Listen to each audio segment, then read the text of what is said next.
3, 2, 1. Hello and welcome to the Fighting Moose Podcast. I'm your host and narrator, Jason Hendrickson. This is a podcast where I retell stories, some fictional and some historical, that can be enjoyed by people of all ages. Today, we end the first quarter of the book, The Christmas Reindeer, written by Thornton W. Burgess, and we'll read chapters 5 and 6. I hope that you have been enjoying this book.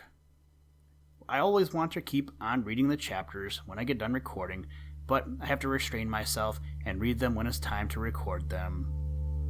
It is a little different reading a book by Thornton W. Burgess, and Peter Rabbit and all of our Green Forest friends are not there, but it still is a great story either way. Now, let's turn to today's story. I hope you enjoy. Let's begin. Liftoff. We have a liftoff.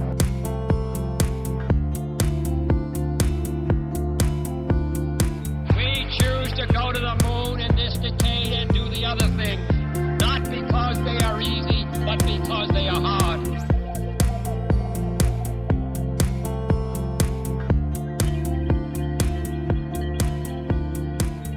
Chapter 5, Lost in the Fog.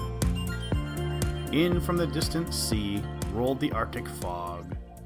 It was as if one of those great white fleecy clouds you have seen sailing high in the sky had come to earth and was being pushed forward to bury everything in its fleecy depths. Tuk-Tu urged Whitefoot forward in the swinging trot the reindeer know. Would he be able to get her to camp before that swiftly moving fog bank would cut off all sight in any direction? She knew all about the fogs of the far Northland. Had she been at home, she would not have minded it, but to be caught far from the camp was another matter. But I can trust Whitefoot, thought Tuk-Tu. The deer folk can find their way, even though they cannot see. So long as I am safe on the back of Whitefoot, I need not worry. Whitefoot is headed in the right direction, and he will take me safely back. The soft mist swirled about them, and Tuk-Tu could see nothing. She could see nothing, and she could hear nothing but the clicking of Whitefoot's feet. There was no other sound. It was as if she and Whitefoot were alone in a white, wet world of silence. Click, click, click, click sounded Whitefoot's feet, a click with every step. It was comforting to hear that much, for each click meant a forward step, and each forward step meant so much nearer to the camp. At least, that is what Tuk-Tu encouraged herself by thinking. I wonder where Father and Aklak are, she thought. This fog must have caught them first, for they were hunting in the direction of the sea coast. They must have seen it coming and probably made camp. They will stay there until the fog lifts. If only I were back at the camp, I would not mind a bit. Trot, Whitefoot, trot. Remember that Tuk-Tu is on your back, and she wants to get home. Whitefoot did trot. He trotted steadily, despite the fact that he could see nothing. His head was carried forward, and his nose out, and his nostrils were extended. With every breath, he was testing the damp air. By the motion, Tuk-Tu could tell when he was going up a hill and when he started down again. She was enjoying the ride. But there came a time when Tuk-Tu began to wonder. We should be there by this time, she thought. Yes, indeed, we should be there by this time. Whitefoot has been traveling so fast that I'm sure we should have been home long ago. If he did not trot along so steadily, I should think he were lost and wandering about, but he seems to know just where he is going. Oh dear, I wish I could see just a little way. Whitefoot, what is that? Whitefoot stopped abruptly. Through the mist at one side, a dim form moved. Tuk-Tu gave a little sigh of thankfulness and was about to drop to the ground, for she was sure that this was the other pack deer that had been left grazing near the camp. But she didn't drop, for she became aware that another dim form was on the other side of her, and she heard the muffled click, click, click of many feet, a sound that could be heard only when many deer were near. Too often had she listened to it not to know that she was now in the midst of a herd. She heard the click in front, behind, and on both sides, and as she strained her eyes, could see dim shapes appear and disappear on all sides. "Whitefoot," she whispered, "Whitefoot, where have you taken me?" She wondered if by chance some other herd of reindeer had moved in from the sea coast on its way to the Valley of the Good Spirit. She wondered if it might be that she was in the midst of a band of caribou. She decided that this must be it. Probably Whitefoot had smelled, or perchance heard them, so had joined them. She was not afraid. Did she not know that the reindeer are the most gentle of animals? Had she not lived with them and loved them from babyhood? She would remain on Whitefoot's back and hope that the fog would lift soon. If it did not, she would stop Whitefoot and push the peg into the ground to fasten him. Then they would remain there together until such time as the fog should disappear. There was only one thing that worried Tuk-Tuk. If she had to remain there long, what should she eat? But even this did not greatly worry her, for she was sure that the fog would last but a little while, and she knew they could not be far from camp. Whitefoot no longer was trotting, nor were any of the other deer folk. All seemed to be grazing, moving along slowly as they grazed. Tuk-Tuk became drowsy. Once or twice she nodded, and the wonder was that she didn't slip from Whitefoot's back. And all about her there was the gentle click, click, click, click of moving feet, and now and then the soft intake of breath and gentle sniff of grazing deer. Chapter 6. The Awakening of Tuk-Tuk. Unafraid, Tuk-Tuk rode in the midst of the great herd. How long it was before she had a chance to slip from Whitefoot's back, she had no idea. But presently, from sundry sounds, dull but unmistakable, which reached her through the fog, she knew that the deer were bedding down. They were lying down to chew the cud, as you have so often seen cattle do. Whitefoot stopped. Tuk-Tuk slipped from his back. A moment later, Whitefoot lay down. Tuk-Tuk snuggled up against his back. Despite the dampness of the fog, she was conscious of a pleasant warmth. In a few minutes, she was asleep. Tuk-Tuk was awakened by the sound of a bell. She knew it was a bell because she had once heard a bell on a ship which had come in close to the shore when they were camped there. But this bell was sweeter far than had been that bell on the ship, though that had seemed the most wonderful sound that she and Aklak had ever heard.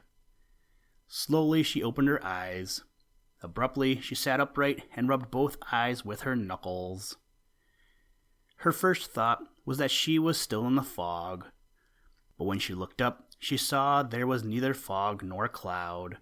It was only when she looked below that she saw a fog, and this fog was not like any fog she had ever known.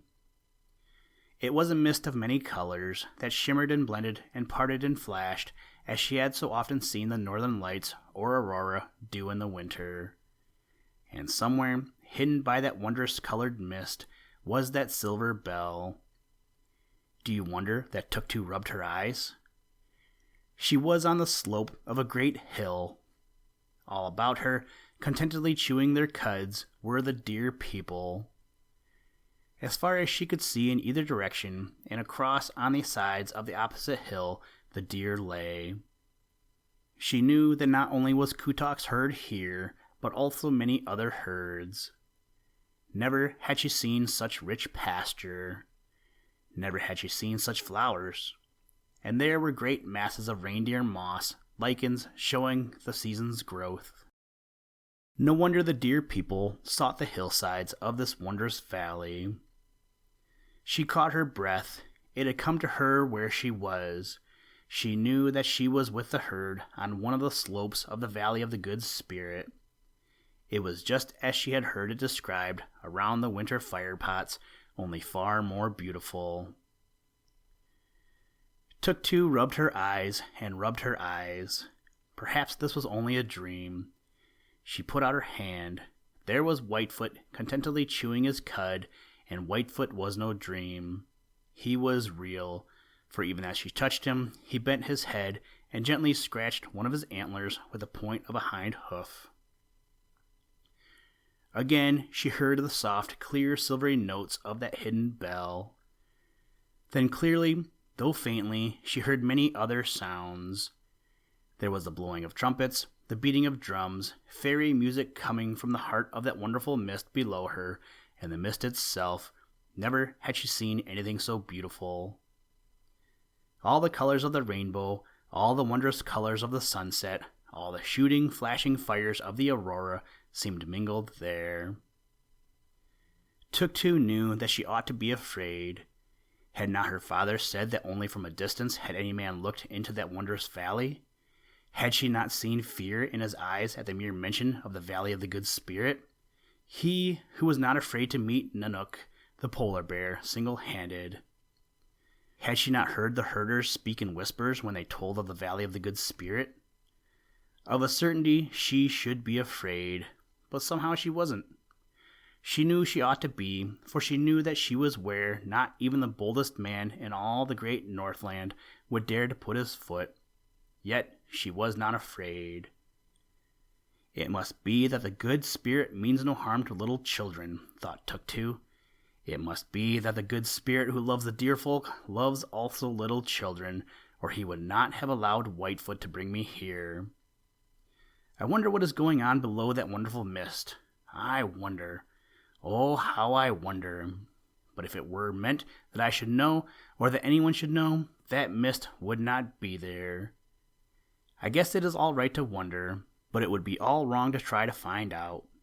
The deer people are satisfied to stay on these hills, so I will be satisfied. But there must be something very wonderful and very beautiful down there. I wish Aklak were here. He will not believe me when I tell him that I have looked into the Valley of the Good Spirit. My father will not believe me. No one will believe me. Only the deer folk will know I, Tuk-Tu, am looking down in the Valley of the Good Spirit, and no harm has come to me. I think it must be because the spirit of love is here. The deer are rising. I wonder what that means. I must hold fast to Whitefoot, for he must take me home. Whitefoot already had scrambled to his feet. Once more, Tuk-Tu climbed on his back. Then Whitefoot began to move toward the upper end of the valley, and Tuk-Tu saw that all the other deer on both sides were moving in the same direction.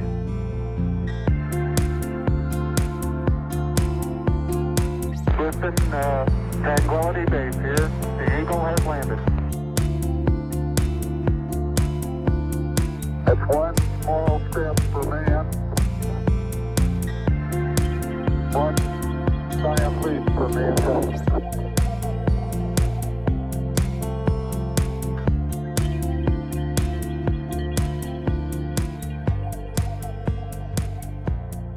Thank you for listening to this episode of the Fighting Moose Podcast.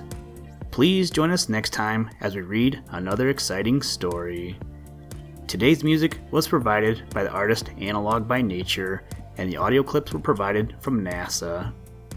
For more information to download and or listen to audio or materials from all our recordings, or to contact us, please visit www.thefightingmoose.com, or you can follow the links in the show notes.